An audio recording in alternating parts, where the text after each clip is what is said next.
Is that my grade school? Not to brag, but in school I was kind of known as the class clown. Or clown ass? Class dumb shit, that's what it was. Trash grades. Felt terrible. I wanted to do well, I was just so bad at what school rewarded.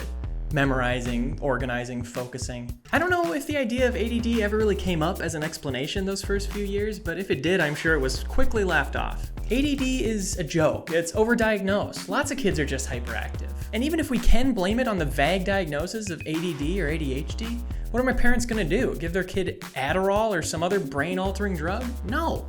Those would not mix with the acid I was on. So that's how it went for my whole childhood. Just years of making great friends and social connections at school, but bringing my report card home in abject terror for my parents to sign. I got a 1+ in science. No, that means I did bad. Why were they number grades when we were young? So it's easier to calculate your GPA. In high school, I made some of the best friends I've ever had, but the only thing I really learned was how much I hated learning. I did ace one subject though. Lunch! I would eat everything in that fucking class. I would have been psyched to go to college if I could major in lunch. Yeah, I'll get my PhD. Putting hot dogs in my mouth. But in lieu of that, after high school, I took an amazing year off, truly one of the best times of my life. I rented a house with my best friends. We had large-scale Nerf battles and hung out and made videos all day. It was incredible. The idea of doing more school instead, how is that not a bigger waste of my precious time on Earth? What was I gonna do? Spend thousands of dollars and years of my life on feeling bad for not learning anything? Yeah. I did end up enrolling in college the next year due to pressure from society. Society being the nickname for the girl who broke up with me and implied in her breakup speech that me not going to college meant I had no plan for my future. And I said, actually I do have a plan for my future and it's crying! College was the worst school it had ever been for me for one big reason. If you didn't show up to class, they would not alert your parents.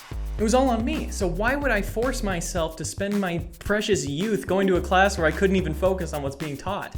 I couldn't picture a more miserable way to spend my time. I'd much rather be listening to Macklemore or watching Brand X, as was the style in 2011. But a year into college, I started going to therapy. And if you've never been to therapy, think of it as like a school, except you learn how to be alive instead of learn to hate being alive. Among other life-improving revelations from therapy, my therapist, unprompted, just from listening to me describe my life and my problems, said it sounded like I had ADD. A donkey dick.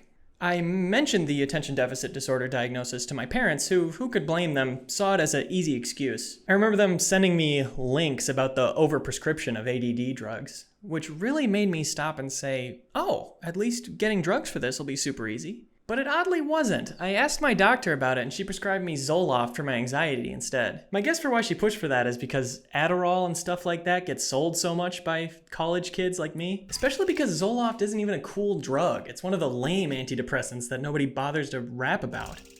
Which is stupid because it's such an easy rhyme with hanging in my bro loft. Anxiety was a really shitty diagnosis because what I had come to understand about myself at the time was that my anxiety was made worse by the failings that ADD caused me. Anxiety felt like a pretty natural reaction to the stressful situations I was creating for myself. I can't focus on school and I get shit grades. I'm gonna have anxiety about that. You know, I get bored while driving and I plow through a family picnic. I'm a little stressed out. But all my psychologist could do to convince my doctor to prescribe me something was to write a few pages on why he felt the diagnosis was right for me and have me pass it along. But before I brought those pages to my doctor, I left them out on my table for my parents to find. It was very Ocean's 11. Next time I talked to him, they had really opened their eyes on the topic. My dad talked to me about feeling similar himself when he was in school, which was also a rough time for him. Because it's genetic. There are all kinds of links to kids overstimulation from Fortnite and iPads and all that other bullshit that makes life fun, but there's actual proven data on ADD being passed down between generations. I ended up getting the meds, and they did help me concentrate in class, but I ended up dropping out anyway. For life reasons, and because with a clear and hyper-focused mind, it kind of just brought my problems with school into more clarity. Hold on. This place is for nerds. I also didn't like taking those pills, and I never refilled that first 60 pill prescription. I don't like relying on expensive medication if I can avoid it, and I'm also kind of a privileged adult who can choose not to go down a path in my life where I'll be focusing on shit I'm not interested in. I found a lot more value in the diagnosis than the medication. Besides, I would hardly consider it a life-ruining disorder. It's often associated with creativity and energy, and I really can't complain about where those things have taken me in my life. It was not ruined. But thinking about that stress I felt as a little kid, just getting embarrassing grades and given no other explanation besides I wasn't trying hard enough, I wouldn't wish that on anyone. My experience with ADD is certainly not everyone's, and I feel like even after doing research for this video, I still don't understand it super well. Maybe it is overdiagnosed, maybe it is just that prevalent. Maybe the way how in the last couple decades media has been presented to us constantly and automatically, maybe that's made it a little more prevalent. In my opinion, it's very possible. And I got a 1+ in science. I think the issue for a lot of people is that even if ADD is a more widespread issue than we realize, what are we going to do about it? And I don't think I really wish I was high on brain force in math class. But there are all kinds of techniques for making ADD more manageable.